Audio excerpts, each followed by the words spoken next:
भारत गौरव आचार्य श्री पुलक सागर जी गुरुदेव के प्रवचन और लेटेस्ट धार्मिक भजन व कार्यक्रम निशुल्क देखने व सुनने के लिए हमारे YouTube चैनल जीन शरण मीडिया को आज ही सब्सक्राइब करें और सबसे पहले देखने के लिए बेल आइकन पर क्लिक जरूर करें। पत्नी का चयन माँ बाप के द्वारा होता है, संतान प्रकृति की देन होती है। ध्यान रखना, इसमें आप कुछ नहीं कर सकते हो। आप नहीं कह सकते हो कि मेरी गोरा बच्चा पैदा हो, मेरा काला बच्चा पैदा हो, मेरा होशियार बच्चा पैदा हो। ये सब तो पैदा होने के बाद हुआ करता है। संतान कैसी हो इसमें आप कुछ नहीं कर सकते हैं। अच्छी संतान प्रकृति की देन है, ईश्वर की देन हुआ करती है। लेकिन मैं पुलक सागर कहता हूं कि अच्छी पत्नी में परिवार का हाथ होता है और अच्छी संतान में प्रकृति का हाथ होता है। हमारा कोई हाथ नहीं होता है। लेकिन एक बात याद रखना, अच्छे मित्र में ना परिवार का हाथ होता है ना प्रकृति का होता है। अच्छे मित्रों का चयन तो हम अपने आप किया करते हैं, स्वयं किया करते हैं, स्वतंत्रता पूर्वक करते हैं। मित्र चुनने में आप स्वतंत्र हैं, किससे दोस्ती करना है और किससे नहीं करना है। एक बात याद रखना, अच्छा मित्र कोई व्यक्ति नहीं समझना, अच्छा मित्र हमारे विचार हुआ करते हैं। यदि आपके विचार अच्छे हैं तो आप अच्छे लोगों की दोस्ती करेंगे और आपके विचार खराब हैं तो आप खराब लोगों की दोस्ती करें। आपको सोचना है। मैं यहां पर बैठे हैं बेटियां और उनके माता पिता भी बैठे हुए हैं। मैं निवेदन करना चाहता हूं लड़की के माता पिता से कि जब भी अपनी लड़की के लिए वर देखने जाओ तो ये मत देखना कितना पैसे वाला है। पैसा तो वेश्या के पास भी हुआ करता है, ध्यान रखना। पैसों से कोई महत्व नहीं होता जिंदगी का। पैसा आज है कल नहीं रहेगा। बेटी के लिए वर देखने जाओ तो अच्छा पैसा मत देखना, फैमिली बैकग्राउंड ही मत देखना कि इसके दादाजी कैसे हैं, इसकी दादी कैसी है, इसके माँ बाप कैसे हैं। क्योंकि मैं पुलक सागर अनुभव से कहता हूं, कभी कभी अच्छे माँ बाप के यहां भी निष्कृष्ट औलाद पैदा हो जाया करती है। तो माँ बाप के चरित्र प्रमाण पत्र से बच्चों का प्रमाण पत्र देखा जाए, इसकी कोई गारंटी नहीं होती। अच्छे लोगों के घर में भी दुष्ट आत्माओं का जन्म हो जाता है। दशरथ के यहां भी कई और मंथरा आ जाती है। तो दशरथ की गुडविल से खानदान की गुडविल मत समझना अपने जीवन में।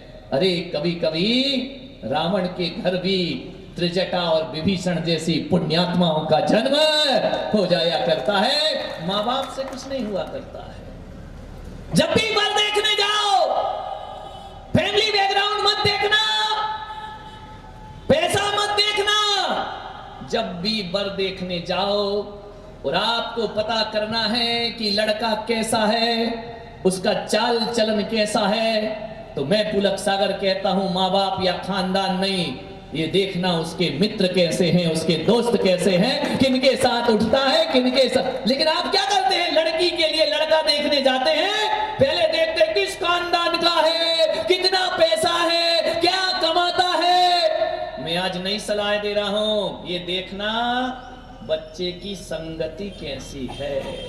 माँ बाप जैसे हैं बच्चा वैसा हो कोई जरूरी नहीं, लेकिन दोस्त जैसे हैं बच्चा वैसा जरूर हुआ करता है। यदि उसकी दोस्ती गलत लोगों के साथ है तो समझना बच्चा आचरणवान नहीं हो सकता है। यदि उसकी दोस्ती अच्छे लोगों के साथ है तो मैं कहता हूं 2 पैसा कम भी कमाए ना, आंख मूंद कर चरित्रवान लड़के से अपनी बेटी की शादी कर देना चाहिए। उसके जीवन की डोर बंद। बेटियों से भी कहूंगा, देखना जो तुम्हारे दोस्त हो कैसे होना चाहिए। लोग कहते हैं कि गलत संगति से लोग बिगड़ जाते हैं।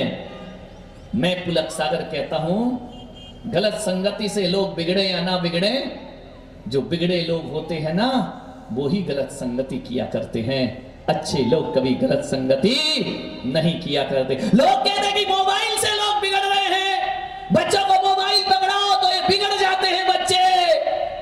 मैं पुलक सागर कहता हूं, अकेला मोबाइल जिम्मेदार नहीं है मेरे भाई। मोबाइल से तुम हटा भी नहीं सकते हो। मोबाइल जीवन का अंग बन चुका है, उसे आप हटा नहीं सकते। दैनिक जीवन का एक महत्वपूर्ण यंत्र बन चुका है मोबाइल। एक बात याद रखना, लोग कहते हैं मोबाइल से बच्चे बिगड़ते हैं। मैं पुलक सागर ऐसा सर्वथा नहीं मानता हूं।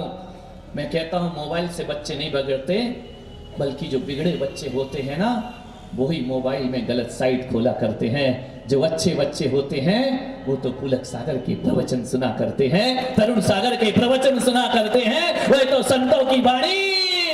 यदि आप बिगड़े हैं तो गलत चीज देखोगे, और आप सही हो तो अच्छी चीज देखो। पहले आप मोबाइल ने नहीं बिगाड़ा।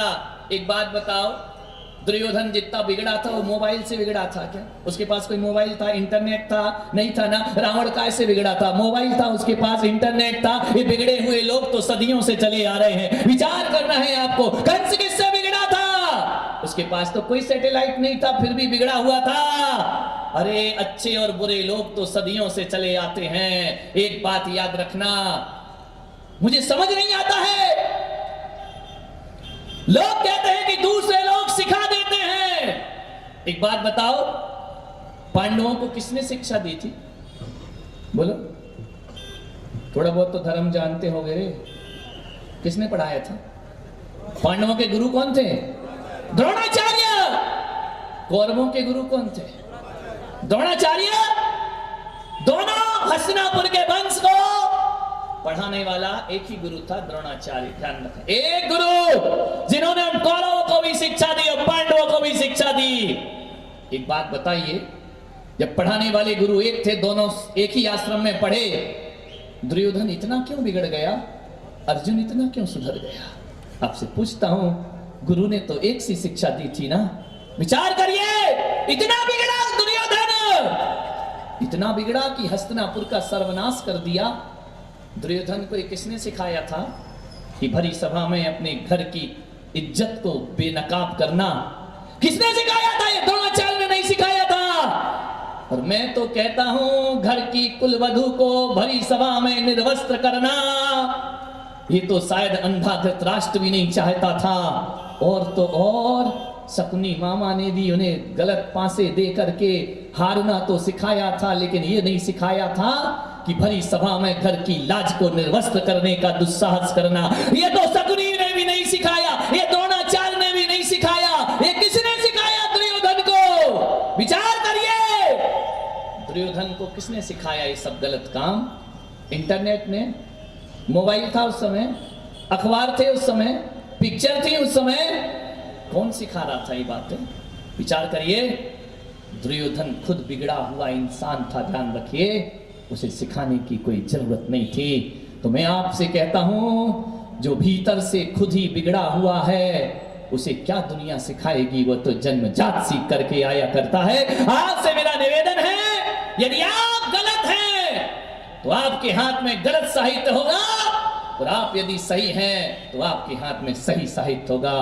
तो अपनी बेटी की शादी करो तो सबसे पहली निगरानी लड़के के दोस्तों पे करना।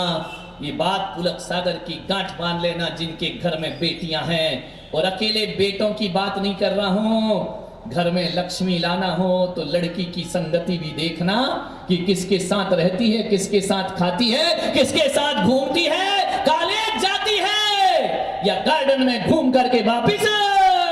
ये निगरानी रखिए। किसी भी व्यक्ति का व्यक्तित्व उसके दोस्तों से देखा जाता है।